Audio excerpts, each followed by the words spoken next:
Aldo Capitano di Insieme nel Sociale interviene sull'emergenza idrica in città.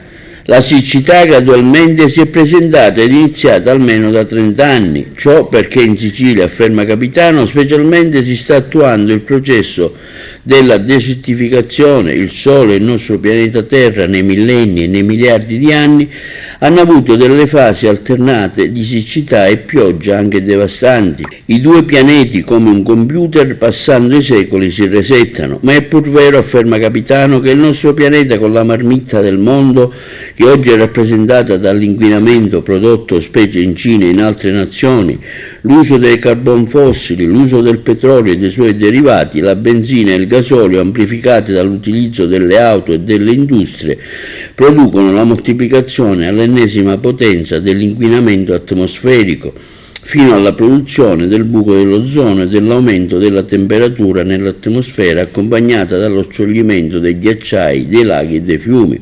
Dunque la siccità è un fenomeno mondiale, la Sicilia, l'Africa ne risentono maggiormente perché al sud del mondo.